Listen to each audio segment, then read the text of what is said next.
우리가 겉으로 잘 드러내고 있지는 않을지라도 예수를 믿고 살아가는 우리들이 진정으로 원하는 그런 삶이 있다면 따라 사는 삶이라 말할 수 있습니다.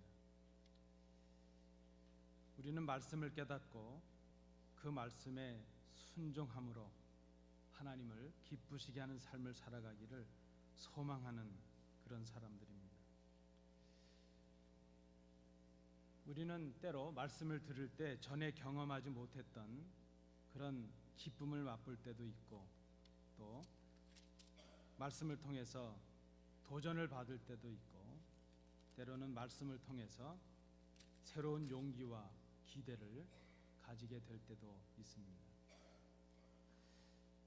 그런데 말씀을 구체적으로 순종해야 될 그 삶의 현장은 우리의 어떤 기대와는 달리 말씀을 순종하기로 결단하고 다짐한 우리들을 막아 세울 때가 많고 힘들게 할 때가 얼마나 많이 있는지 모릅니다. 그래서 우리는 말씀을 받을 때마다, 말씀을 깨달을 때마다 어떤 중대한 삶의 현장에서의 선택의 기로에 서는 것을 자주 경험하게 됩니다. 도전과 방해를 이겨내고 말씀을 따르는 삶을 살아갈 것인지, 아니면 그 도전과 방해에 대해서 타협하거나 굴복해서 말씀에 반하는 그런 삶을 살아갈 것인지, 우리의 삶은 날마다 매 순간마다 승리와 패배가 교차하고 있는 전쟁터와도 같다, 이렇게 말할 수 있을 것입니다. 우리가 오늘 읽지는 않았지만 7장에 보면 하나님께서 아모스에게 이스라엘 향한 심판에 관한 말씀으로 세 가지 환상을 보게 하신 것을 우리가 알 수 있습니다. 첫째, 둘째 환상은 무엇인가 하면, 왕을 위한 추수가 끝나고 백성들을 위한 곡식에 나기 시작할 때에 하나님께서 심판의 재앙을 내리셔서 메뚜기 떼가 휩쓸고 지나가게 하시겠다는 것입니다. 그리고 두 번째 환상은 그 하나님의 심판의 불이 내려서 바다와 육지를 삼켜버리는 그런 심판의 재앙에 관한 환상입니다. 이 하나님의 그 심판의 환상을 본 아모스가 견딜 수가 없습니다. 그래서 그 백성들을 중보하면서 하나님의 용서를 구하며 탄원을 합니다. 하나님께서 아모스의 기도를 받아주셨습니다. 그런데 이스라엘 백성들이 전혀 회개하지 아니하고 하나님께로 돌아올 줄을 모릅니다. 그래서 하나님께서는 이제 세 번째 경고의 환상을 다시 아모스에게 보게 하십니다. 그 내용이 7절부터 이어지고 있습니다. 하나님께서 다림줄을 쥐시고 이스라엘의 성벽을 재고 계시는 그런 하나님의 심판에 관한 환상입니다. 여러분 아시는 대로 다림줄이라는 것은 줄에다가 추를 달아서 그 담이나 성이 바르게 잘 쌓여지고 있는가 하는 것을 측량하고 측정하는 데 쓰이는 도구입니다. 하나님께서 당신의 백성으로 택하신 이스라엘에게 친히 다림줄을 대시고 그들의 행위와 그들의 삶과 그들의 신앙을 측정하시고 평가하고 계십니다. 그리고 하나님께서 그렇게 말씀하십니다. 내가 다시는 이스라엘을 용서하지 않을 것이라, 이렇게 말씀하십니다. 아모스는 이제 하나님의 말씀을, 그 심판의 말씀을 이스라엘에게 가감없이 선포합니다. 그런데 하나님의 말씀을 선포한 이 아모스에게 돌아온 것은 아모스의 기대와는 너무나도 다른 것이었습니다. 하나님의 말씀을, 그 심판의 말씀을 들은 사람들이 회개하거나 반성하기는커녕 오히려 말씀을 전한 이 아모스를 모략하고 왜곡합니다. 회유하고 협박을 합니다. 이제 아모스는 말씀에 대해서 선택의 기로에 서게 되었습니다. 그래도 하나님의 말씀을 따르는 결정을 할 것인지, 아니면 제사장 아마샤의 그 모략과 회유와 협박에 눌려서 말씀을 저버리고 유다 땅으로 도망을 갈 것인지, 그런데 아모스는 오늘 이 본문을 통해서 우리에게 말씀을 따라 살아가는 사람의 어떤 승리하는 믿음을 우리에게 보여주고 있습니다. 말씀을 따르는 사람의 이 아모스의 승리의 비결이 무엇이었을까? 그것을 우리가 오늘 본문을 통해서 생각해 봅니다. 우리가 부정할 수 없는 것이 무엇인가 하면 말씀을 순종하는 자에게, 말씀을 전하는 자에게, 말씀을 행하는 자들에게 세 가지 도전과 방해가 있다는 것입니다. 오늘 본문에 우리가 이 세 가지 도전을 살펴보면서 그 도전과 방해를 이기고 있는 아모스의 승리의 모습을 우리가 생각해 보고자 합니다. 첫째는 9절부터 11절의 내용입니다. 말씀을 따라 살아가는 사람들에게 있는 첫 번째 도전과 방해와 시험은 말씀을 왜곡하는 시험이라 말할 수 있습니다. 말씀을 변질시키고 말씀을 변조하는 시험입니다. 하나님의 말씀을 따르려는 이 아모스에게 닥친 첫 방해와 첫 도전은 왜곡을 통한 모략이었습니다. 왜곡이라는 말은 거짓말로 만들어지는 것입니다. 오늘 본문에 나타나는 아마샤는 우리가 문법적인 내용을 검토해 볼 때 아마도 베델을 대표하는 대제사장이었을 것으로 생각이 됩니다. 7장 9절 말씀해 보시면 아모스는 이렇게 하나님의 말씀을 선포합니다. 이삭의 산당들이 황폐되며 이스라엘의 성소들이 파괴될 것이라. 내가 일어나 칼로 여로보암의 집을 치리라 하시니라.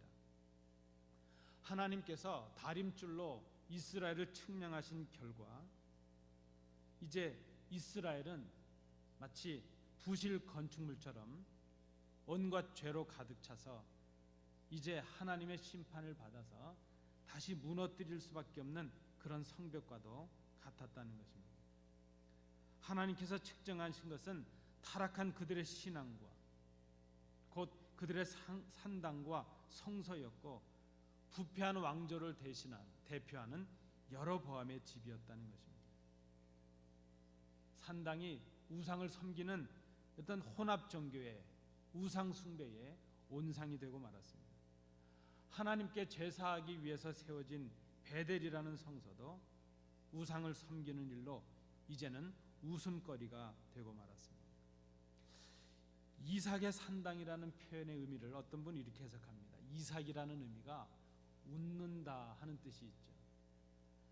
하나님께 경배하고 거룩했던 그 하나님의 성소가 이삭의 집, 웃음거리의 집이 되고 말았다, 이렇게 해석하는 분이 있기도 합니다.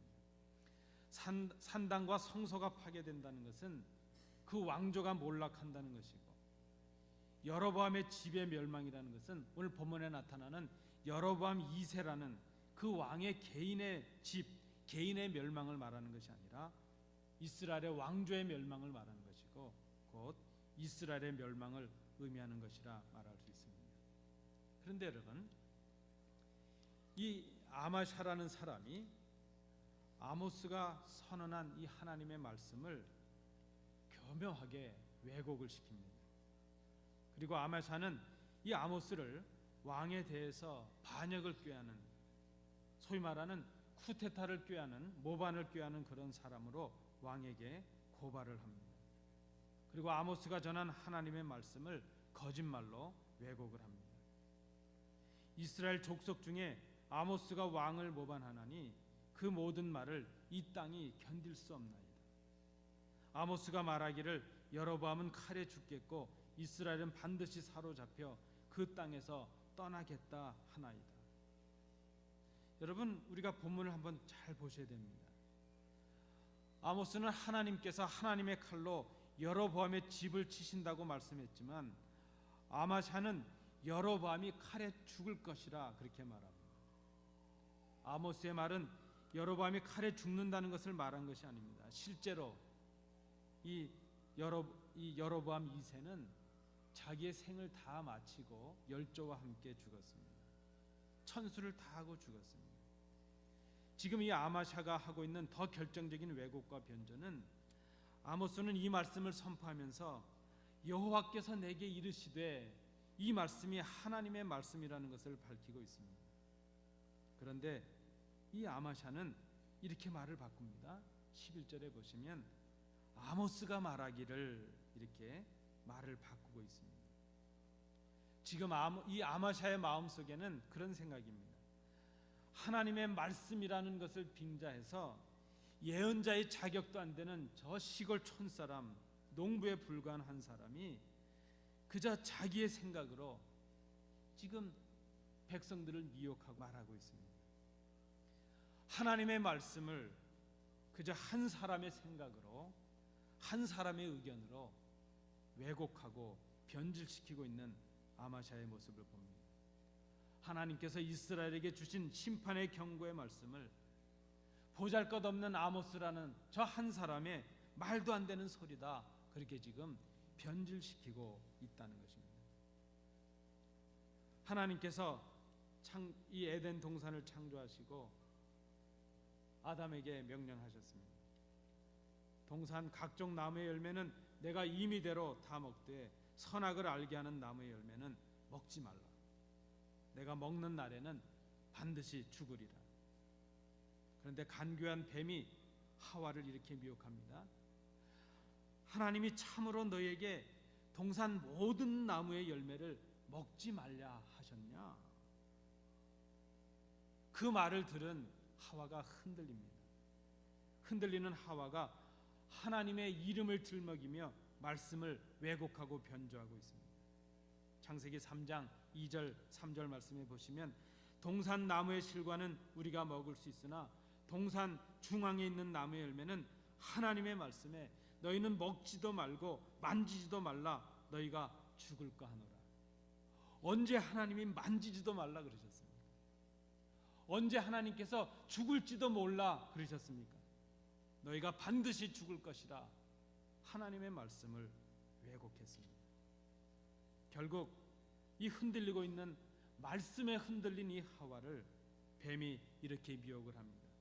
뱀이 3장 4절에 보시면 뱀이 여자에게 이르되 너희가 결코 죽지 아니하리라. 하나님의 말씀을 거짓으로 바꾸었습니다. 우리가 하나님의 말씀 믿는 자처럼 순종의 삶을 살아가려고 할 때에 제일 먼저 우리에게 오는 도전과 시험은 말씀을 교묘한 거짓말로 왜곡하고 변질시켜서 우리의 마음을 흔드는 것입니다. 이단의 미혹이 그러하고 사단의 유혹이 그러합니다. 말씀을 왜곡함으로 우리를 말씀에서 떨어지게 하는 것, 그것이 첫 번째 우리에게 오는 도전입니다. 이 싸움에서 승리하기 위해서 우리가 해야 될 것은 말씀을 왜곡시키는 거짓과 아주 단호하게 맞서야 된다는 것입니다. 그리고 우리 스스로가 하나님의 말씀을 말씀대로 정확하게 분별하고 말씀대로 순종하는 그런 삶을 살아야 된다는 것입니다. 그것이 말씀을 통해서 승리할 수 있는 믿음의 비결이라 말할 수 있습니다. 두 번째, 말씀에 순종하며 살아가는 우리들에게 두 번째 도전이 있고 방해가 있습니다. 그것은 12절, 14절, 15절에서 우리가 살펴볼 수 있는 대로 우리를 회유하는 유혹이라 말할 수 있습니다. 이것은 그저 적당하게 우리에게 타협으로 우리를 이끌어가는 것입니다. 왕에게 아모스를 고발했던 이 아마샤를 보십시오. 아모스를 선동자요 모반자로 고발을 했습니다. 그런데 이 아마샤가 왕의 처분과 명령이 채 떨어지기도 전에 아모스에게 회유를 하는 말을 합니다. 아모스에게 이렇게 말합니다. 너는 네 고향이 남쪽 유다 왕국 유다 땅이 아니냐? 이제 너는 왜 너의 나라도 아닌 이 북왕국 이스라엘에게 와서 이런 푸대접을 받느냐 하는 것이죠. 빨리 유다 땅으로 도망해서 거기에서나 떡을 먹으며 거기에서나 예언을 하라, 그렇게 말합니다. 아모스에게 없는 죄목까지 씌워서 왕에게 고발까지 했던 이 대제사장 아마샤가 왜 이런, 어떻게 보면 아모스를 생각하는 것 같은 이런 호의적인 제안을 하고 있을까 하는 것이죠. 당시에 이 왕조와 종교 귀족들의 부패와 타락에 대해서 아모스는 하나님의 말씀으로 신랄한 비판을 해왔습니다. 이제 그런 아모스를 이제 아무 죄목도 없는데 그저 이렇게 죄를 뒤집어 씌워서 그를 처형하게 된다면 혹시 백성들의 동료가 있을지도 모른다는 두려움이, 우려가 그에게 있었을 것입니다. 또 왕에게 지금 고발을 했는데 여로보암 2세 왕도 바로 응답을 주지 않습니다. 왜 그런가 하면 이 여로보암 2세가 속해 있는 예후 왕조가 바로 예언자들의 신탁을 통해서, 그들의 도움을 통해서 시작된 왕조였기 때문입니다. 또한 한편으로 보면 이 아마샤는 어쩌면 이 아모스가 하나님의 사람이라는 그런 생각에서 그에게 해코지를 잘못하면 자기에게 뭔가 어려움이 생길 것이라는 두려움이 있었을 수도 있을 것입니다. 그래서 지금 아마샤는 어떻게 하든지 아모스가 왕의 처분을 받기 전에 먼저 이스라엘 땅을 떠나도록 하기 위해서 그를 생각하는 척하면서 그에게 회유를 합니다. 그래서 선심을 쓰고 호의를 베푸는 것처럼 그의 안위를 생각하며 회유하는 말로 그를 지금 미혹하고 있는 것입니다. 참으로 그럴듯한 제안입니다. 빨리 도망해서 안전한 고향 땅 유다에 가서 안전하고 편안하게 예언의 활동을 계속하라 하는 것입니다. 믿음을 포기하라는 것도 아닙니다. 하나님의 일을 하지 말라는 것도 아닙니다. 다만 우선은 자기의 안전을 도모하고 나서 하나님의 일을 좀 감당해 보라 하는 것입니다. 왜 정당한 대접과 보수도 받지 못하는 이 이스라엘 이 북왕국에 와서 북왕국의 멸망을 외침으로 인해서 스스로 죽음을 자초하고 있는가 하는 것이죠. 예루살렘도 문제가 많지 않느냐? 왜 하필이면 여기 베델에서만 지금 예언을 하려고 하느냐? 이제 곧 왕의 명령이 떨어지면 너를 죽이려는 군사들이 들이닥칠 텐데 빨리 남쪽 유다로 피해서 내 후일을 도모해보라 하는 그런 말씀입니다. 말씀을 따르려는 우리들에게 주어지는 두 번째 사탄의 도전은 바로 이것입니다. 우리의 안일과 우리의 편안을 먼저 도모하라 하는 그것입니다. 우리의 안전과 먹을 것과 입을 것에 대한 미혹이기도 합니다. 말씀드린 대로 지금 이 아마샤의 회유는 아모스로 하여금 말씀을 전하고 있는 예언자 일을 그만두라는 것도 아닙니다. 믿음을 포기하라는 것도 아니고 하나님의 일을 하지 말라는 것도 아닙니다. 다만 지금은 우선 생각할 것이 너의 안전이고 그 후에 후일을 도모해야 될 것이 아니냐. 여러분, 사탄의 가장 간교한 유혹이 있다면, 미혹이 있다면 그것은 지금 하지 않아도 된다는 그런 미혹입니다. 우리 마음속에 지금 용서를 구하려는 마음이 생기면 사탄은 그렇게 우리를 미혹합니다. 내일 하라, 내일 하라. 지금 봉사해야지 그런 마음이 들면 사탄은 우리를 미혹합니다. 오늘만 날이냐? 내일도 해는 뜬다. 내일 해도 충분하다. 그렇게 우리를 미혹합니다. 여러분, 보통은 이 시험이 쉬운 것 같지만 이 시험에 대부분 넘어갑니다. 이 시험은 우리의 연약한 부분을 건드리기 때문입니다. 우리의 먹는 것, 입는 것, 우리의 자존심, 우리의 감정, 우리의 기분, 우리의 자녀들, 우리의 식구들, 우리의 교회, 우리 것을 가지고 우리를 흔들기 때문입니다. 우리의 소유를 가지고 흔들고 우리를 넘어뜨리려 하기 때문입니다. 하와도 보암직하고 먹음직하다는 그것 때문에 바로 넘어지고 말았습니다. 보통은 이 시험에서 넘어지면 말씀도 기억하지 못합니다. 그리고 우리도 모르게 적당한 선에서 타협을 하려고 합니다. 그런데 여러분 기억하십시오. 유혹과의 타협은 지혜로운 절충이 아니라는 것입니다. 말씀과 세상과의 타협은 불순종보다도 더 못한 추한 일이라는 것을 우리가 기억해야 될 것입니다. 계시록 3장 16절에 주님께서 라오디게아 교회에게 주신 말씀입니다. 내가 이같이 미지근하여 뜨겁지도 아니하고 차지도 아니하니 내 입에서 너를 토하여 버리리라. 쉬운 시험이 아닙니다. 이 시험을 어떻게 이길 수 있는가? 이 시험을 이기는 비결이 무엇일까? 오늘 본문에 보면 아모스는 이 아마샤의 그 집요한 미혹을, 그 회유를 물리치고 있습니다. 물리치는 비결이 무엇이었는가 하면 14절 15절에 나타납니다. 아모스가 말하기를 나는 본래 예언자가 아니었다. 예언자의 무리에 어울린 적도 없는 사람이었다. 나는 목자였고 뽕나무를 재배하는 농부에 불과했다. 그러나 내가 양떼를 돌보고 있을 때에 하나님께서 나를 붙잡으셔서 당신의 백성 이스라엘에게 당신의 말을 전하라는 하나님의 분부를 주셨고 나는 그 분부를 받고 이 말씀을 전하고 있을 뿐이다. 제가 공동번역과 새번역을 가지고 재해석해서 말씀을 들려드렸습니다.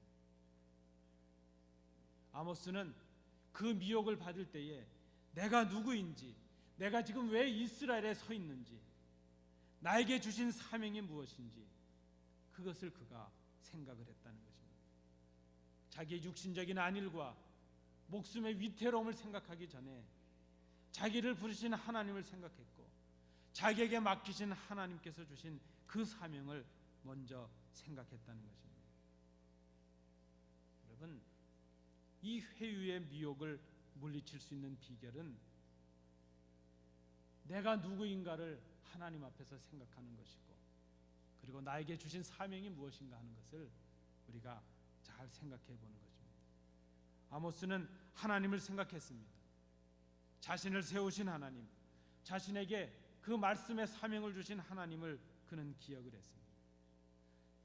자신의 목숨의 위험을 무릅쓰고 이스라엘에서 지금 말씀을 전하고 있는 이유가 하나님께서 나를 세우셨고 나를 택하셨고 나에게 주신 이 사명 때문이라는 것을 그가 스스로 아마샤 앞에 고백을 하고 있습니다. 하나님 앞에서 자신이 누구인지 깨닫는 사람, 자신에게 주신 하나님의 사명을 늘 기억하는 사람, 그는 말씀에 따라 살려고 하는 그 순종하는 자에게 임하는 그와 타협의 유혹으로부터 승리할 수 있는 사람이라 말할 수 있습니다. 마지막 세 번째 13절과 16절 17절 말씀을 통해 볼 때 우리에게 세 번째로 임하는 또 도전과 방해가 있습니다. 그것은 세상의 권력으로 우리를 누르는 협박과 위협과 핍박이라 말할 수 있습니다. 거짓으로 고발도 했습니다. 회유의 유혹도 했습니다. 그런데 아모스를 감당할 수가 없습니다. 급기야 이 아마샤는 당시의 권력을 빙자해서 아모스에게 협박의 말을 합니다. 13절을 보시기 바랍니다. 다시는 베델에서 예언하지 말라. 이는 왕의 성소요 나라의 궁궐임이니라. 나라의 궁궐이라는 말은 그저 직역을 하면 왕의 집이다 하는 그런 뜻입니다. 아마샤는 베델을 왕의 성소, 왕의 집이라고 말합니다. 왕의 권세와 왕의 권위와 왕의 힘을 지금 강조하고 있습니다. 사실 이렇게 지금 말하고 있는 이유가 무엇입니까? 베델을 대표하는 베델의 대제사장인 자신만이 왕궁을 위해서 봉사하는 사람이고 자신만이 왕과 나라를 위해서 예언할 수 있는 사람이라는 것을 스스로 강조하고 있는 것입니다. 여러분 아시는 대로 이스라엘을 처음 시작했던 왕은 여로보암이라는 왕이었습니다. 지금의 이 여로보암과 구분해서 우리가 1세, 2세 이렇게 부릅니다. 여로보암 1세는 이스라엘 북왕국을 이제 분리해서 시작을 하면서 베델과 단에 예루살렘 성소를 대신한 그런 성소를 만들었습니다. 예루살렘과의 단절을 통해서 유다 왕국과의 단절을 꾀하려는 그의 생각이 있었습니다. 다윗의 왕가로 이어지는 그 왕의 정통성을 단절시키기 위함이었습니다. 전통적인 제사장 가문들을 폐지했습니다. 그리고 자신의 입맛에 맞는 새로운 제사장 가문을 임명하여 세웠습니다. 그 이로 북왕국 이스라엘, 특별히 이 베델의 성소 그 제사장들은 왕에 의해서 임명이 되었습니다. 그들은 하나님이 아니라 왕을 바라보고 사는 사람들이 되었습니다. 그들에게 베델은 하나님의 집이 더 이상 아니었습니다. 여러분, 벳엘이라는 말은 베드엘, 하나님의 집이라는 뜻입니다. 그래서 지금 아마샤는 이 베델이 왕의 성소요, 왕의 집이라고 말합니다. 베델이 아니라 벳멜렉, 왕의 집으로 만들어 버렸습니다. 그들의 실제 주인은 하나님이 아니라 왕이었습니다. 지금 이 아마샤가 왕의 권력과 왕의 이름을 빙자해서 자신이 그런 왕의 제사장으로서 왕의 성소의 책임자로서 권위와 권세가 있음을 지금 이 아모스에게 과시를 하고 있습니다. 한마디로 이런 것입니다. 이 베델은 내 영역이니 내 허락과 내 명령이 없이는 어떤 예언도 해서는 안 된다. 지금 그 말을 하고 있습니다. 말씀을 순종하는 우리들에게, 말씀을 순종함에 따르려는 우리들에게 주어지는 그 도전과 시험의 마지막 단계는 협박과 핍박입니다. 세상의 힘으로, 물질의 힘으로, 권력의 힘으로 우리를 협박하고 핍박하는 것입니다. 때로 이 시험은 말씀을 끝까지 따르려는 자들을 죽음에 이르게 할 수도 있습니다. 갇히게도 할 수 있고 육체적인 고통을 줄 수도 있습니다. 얼마나 많은 우리 믿음의 선배들이 이 시험과 이 도전에 직면했는지 모릅니다. 얼마나 많은 믿음의 선배들이 그 핍박과 박해 속에서도 예수를 지키고 믿음을 지키기 위해서 이 땅에 목숨을 빼앗겼는지 모릅니다. 얼마나 많은 순교의 피를 흘렸는지 모릅니다.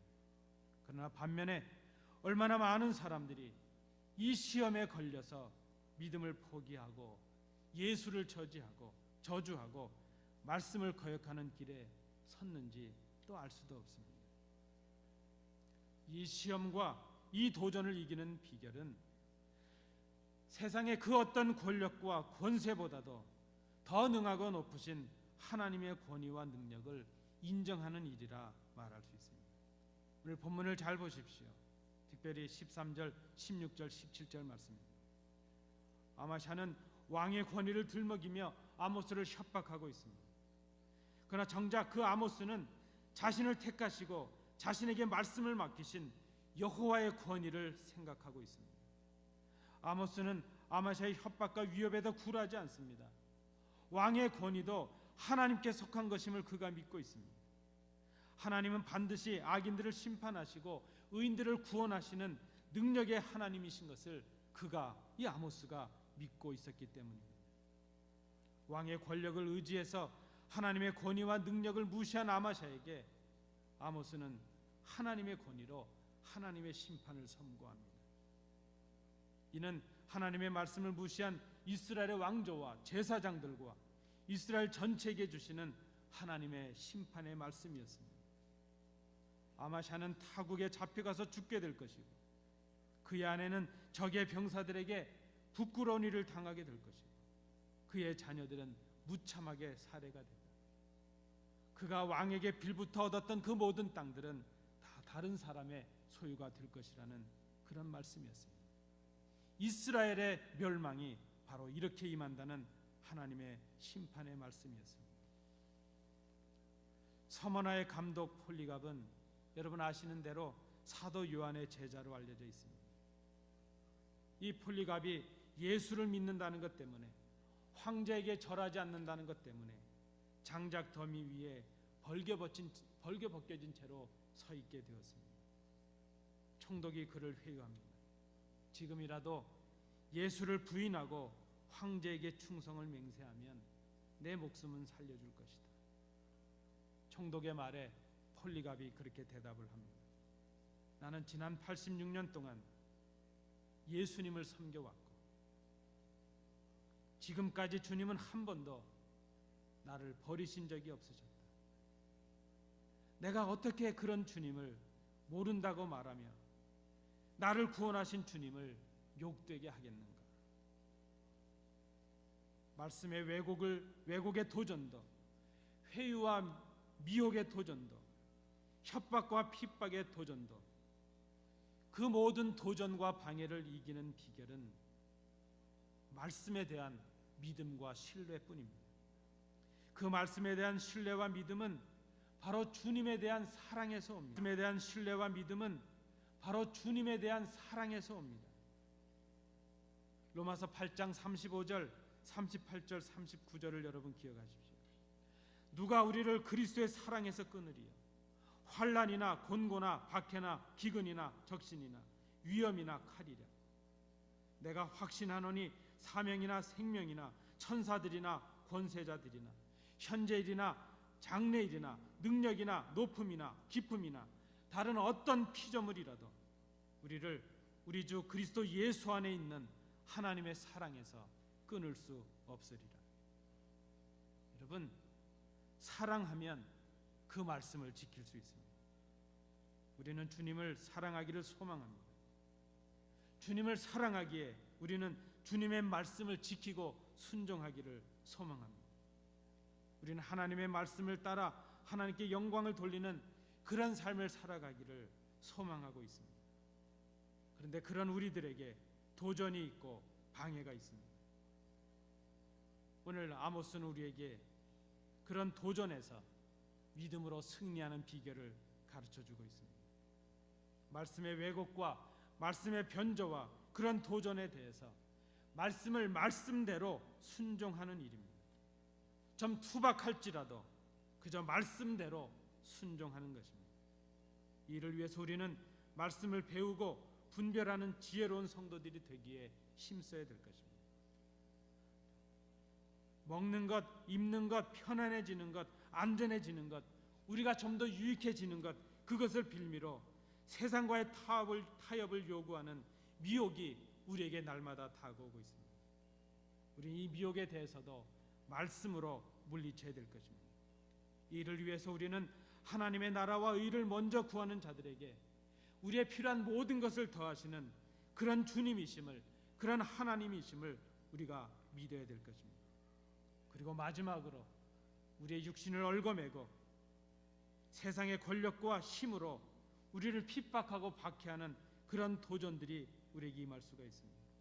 그런 도전에 대해서 우리는 더 능하신 하나님의 권위와 하나님의 능력을 인정하고 의지하고 믿어야 될 것입니다. 그때 우리는 죽음도 넘어설 수 있는, 죽음도 우리를 끊어낼 수 없는 그런 신뢰와 사랑과 믿음을, 그런 소망을 갖는 성도들이 될 수 있을 것입니다. 사랑하는 성도 여러분, 말씀에 순종하는 믿음, 말씀으로 미혹을 물리치는 믿음, 말씀으로 죽음도 불사할 수 있는 믿음, 이 믿음이 바로 우리에게 꼭 필요한 승리하는 믿음입니다. 이 승리하는 믿음이 말씀에서 비롯되고 그 말씀이 주님의 사랑에서 비롯되고 있습니다. 오늘도 우리가 불같은 시험들이 있지만 우리의 삶의 현장 속에 있어지는 그 모든 도전을 말씀으로, 사랑으로, 믿음으로 물리치시는 복된 성도들 되실 수 있기를 간절히 소원합니다. 기도하겠습니다. 은혜로우신 아버지 하나님, 믿음으로 승리하는 저희들이 되게 하옵소서. 그래서 우리가 꿈에도 원하는 대로 주의 말씀을 순종하며 하나님을 기쁘시게 하는 그런 삶을 살아가는 그런 성도들, 그런 교회 되게 하여 주옵소서.